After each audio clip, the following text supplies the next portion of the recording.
मेरी व्यक्तिगत इच्छा है, यदि मैं श्रेष्ठ कर्म किया हुआ हूं, मुझको ऐसा लगता है अभी तक तो किया हुआ हूं, आगे तो नहीं पता, और मैं यदि ईश्वर के समक्ष गया और मुझसे अगले जन्म के बारे में पूछे, यदि ये विकल्प मेरे सामने रहे तो मैं उनसे नारी का देह मांगूंगा। वाह वाह वाह। क्योंकि जब मैं कविताएं लिखता हूं और जब मैं रामायण पढ़ता हूं, रामचरितमानस पढ़ता हूं, तो नारी के जो सामर्थ्य को देखता हूं तो मुझको लगता है इसमें अद्भुत सामर्थ्य है, इसमें अद्भुत सामर्थ्य है। सब लोग कहते ना कि हर सफल व्यक्ति के पीछे एक नारी होती है, ऐसा कहते हैं ना। ये बात कितना सत्य है मैं नहीं जानता, लेकिन ये बात जानता हूं कि जिस व्यक्ति के पीछे यदि नारी पड़ गई तो उसको असफल होने से कोई रोक नहीं सकता। यदि नारी तय कर ले कि इसको मुझको सफल करना है, कोई व्यक्ति उसको असफल नहीं कर सकता। और इसके पीछे बहुत सारे कारण हैं, तो मैं कभी विस्तृत आपको बताऊंगा। एक महत्वपूर्ण कारण बता देता हूं जो आप सबके मन में होनी चाहिए। तो ये बिल्डिंग देख रहे हैं आप, बिल्डिंग में दिखता क्या है? ईंट दिखते हैं, लेकिन उसके बीच में जो सीमेंट है वो किसी को दिखता नहीं। उसको हटा दो, बिल्डिंग पूरा नीचे गिर जाएगी। तो नारी का हमारे जीवन में जो आवश्यकता है घर परिवार और व्यक्ति के निर्माण में, यही है जो भावनात्मक रूप से चीजों को जोड़ने का काम है, वह नारी का काम है। और ये नारी में शरीर की बात नहीं कर रहा हूं, मैं स्वभाव की बात कर रहा हूं, है ना। आप हो सकते हैं कि आप नारी के देह में हो, लेकिन किसी दिन मुझसे कंपटीशन कर लेना, मुझसे बढ़कर नारी खोजना आपको बहुत मुश्किल हो जाएगा। ठीक है, ये देह अलग है, देह नारी है, वह देह की सीमा से बाहर है। और से आपको बता दूं कि हम सबका निर्माण हुआ है ना, वह स्त्री और पुरुष के योग से है, तो हम अर्धनारीश्वर हैं। तो जो बच्चा जन्म लेता है उसके उनके गुणों को आप जो देखेंगे उसमें 50% नारी और 50% पुरुष का गुण होता है। लेकिन जैसे ही अब क्या हो गया, सब लोग मुझे पूछते नोनी है कि बाबू है, वहीं से परिवर्तन शुरू हो जाता है। फिर वो जो हाथ में तराजू पकड़ा है ना, तो वो जो दोनों बराबर पड़ रहा है वो एक तरफ होना शुरू हो जाता है। फिर हम नाम रखेंगे लड़का लड़की के हिसाब से, फिर उसके हिसाब से कपड़ा लेकर के आएंगे। अरे नोनी हुए तो बाबू कपड़ा कावर लेगा था, है ना। फिर उसके बाद उसके स्कूल का चयन, उसकी पालन पोषण परवरिश, और इसी क्रम में यदि वह लड़का है तो नारी के स्वभाव उसके अंदर धीरे धीरे कम होते चले जाता है, पुरुष का स्वभाव बढ़ते चला जाता है, और ऐसे ही पुरुष के साथ है। लेकिन जब वातावरण मिलता है तो ये दोनों जो स्वभाव है आगे चलते हैं। और मैं आपको बताऊं, वैराग्य मैं बहुत मुश्किल था दीदी मुझको समझना, कोई व्यक्ति वैरागी कैसे हो सकता है, तो मैं समझ ही नहीं पाया वैराग्य कैसा हो सकता है। ये जब अर्धनारीश्वर स्वरूप की मैं कल्पना शुरू किया तो वही व्यक्ति वैराग्य में जीवन आनंद ले सकता है जो अपने अंदर के स्त्री और पुरुष दोनों को समान रूप से पोषण करता है। फिर उसको बाह्य जगत से स्त्री की आवश्यकता नहीं होती और बाह्य जगत से पुरुष की आवश्यकता नहीं होती, वह अर्धनारीश्वर के रूप में संपूर्ण होता है। तो ये नारी है, स्वभाव है।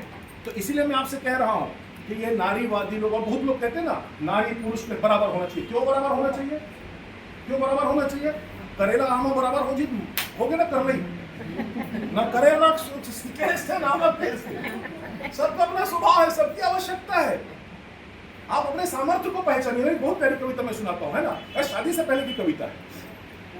जग को दे कुछ मिलकर हम तुम जीवन साथी हाथ बढ़ा दो, और मैं सूरज सा नित प्रकाश दूं, तुम चंदा से शीतलता दो। प्रकाश के साथ साथ शीतलता तो चाहिए ना। दुख को झेले हंसकर कैसे, मैं दिखलाऊं बनकर समीर, समीर मतलब हवा, सब कुछ उड़ाए ले जाने की क्षमता है।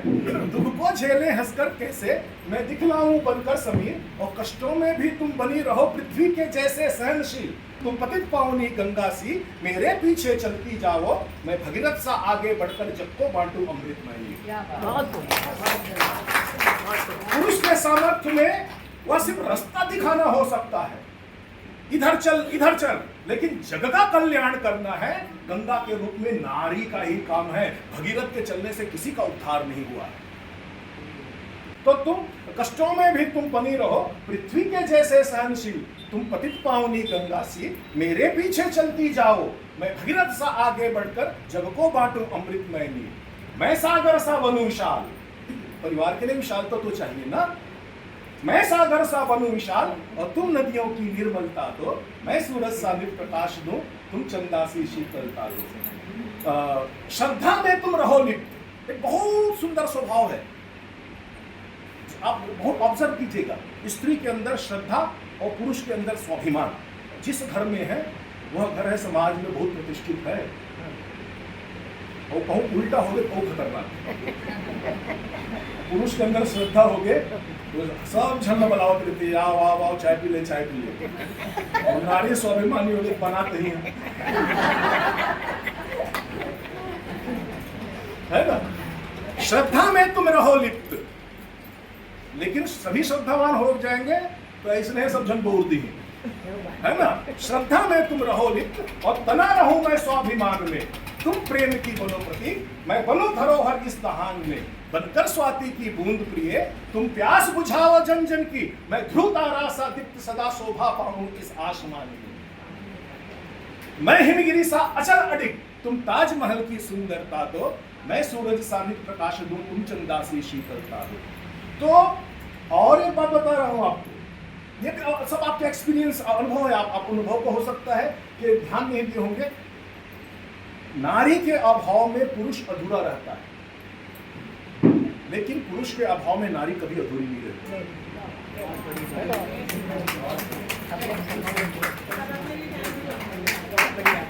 आप देखें, भगवान न करे यदि किसी का जोड़ी टूट जाए तो पुरुष के जाने से नारी अपने स्वयं को और पूरे परिवार को संभाल लेती है।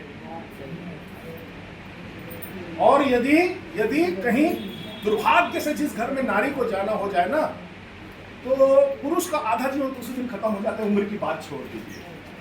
और कहीं अधेड़ उम्र का है तो परिवार वाले भी सोच लेते हैं कि 2 साल के बाद ही वो निकल जाएगी। नहीं वो भी जाता है, ऐसा बहुत हो देखा है। तो ये दाई अक्का कन तुमन जानता तो ये जो नारी से अबला है कि देखा था पत्थर काबर भी फेंको